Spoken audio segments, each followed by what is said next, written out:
আমরা বলছিলাম true singular, তারপর কি বললাম বলেন, ট্রু প্লুরাল। আর ট্রু সিঙ্গুলার নাম্বার কোনগুলো, যেগুলোর শেষে কি আছে, এস আছে এবং শব্দটা কি বলেন, সিঙ্গুলার, মানে এগুলো সবসময় কি হয় বলেন, সিঙ্গুলার, এদের শেষে কি আছে, এস। আর ট্রু প্লুরাল কোনগুলো, যেগুলোর শেষে কি আছে, এস আছে বাট শব্দটা কি বলেন, প্লুরাল। আর ট্রু সিঙ্গুলার কোনগুলো বলেন, নিউজ, তারপর কি বলছি বলেন, গ্যালোস, মিজলস, মামস, বিলিয়ার্ডস, তারপর কি ওয়েজেস, ইনিংস, তারপর কি বলছি বলেন, ম্যাথমেটিক্স।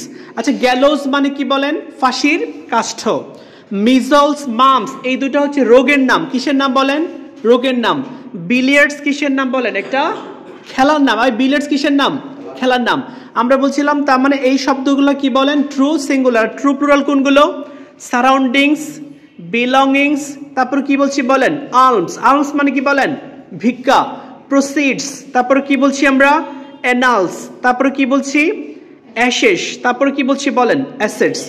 এখন আপনারা আমাকে বলেন সারাউন্ডিংস, বিলঙ্গিংস, আর্মস, প্রসিডস এগুলো কি নাম্বার বলেন, প্লুরাল। এগুলো কিন্তু সবসময় প্লুরাল, রাইট। কিন্তু নিউজ, তারপর গ্যালোস, মিজলস, মামস এগুলো কিন্তু সিঙ্গুলার এবং কি বললাম, সবসময় সিঙ্গুলার। এবার একটা বাক্য আপনাদের কাছে আমি প্রশ্ন করছি, সেটা হচ্ছে আর্মস ইজ গিভেন নাকি are given to the poor, কোনটা হবে, আর কেন হবে, আর্মস হচ্ছে কি বলেন, প্লুরাল, আর্মস হচ্ছে কি বলেন, প্লুরাল এবং সবসময় প্লুরাল। মোটামুটি বুঝছেন আপনারা।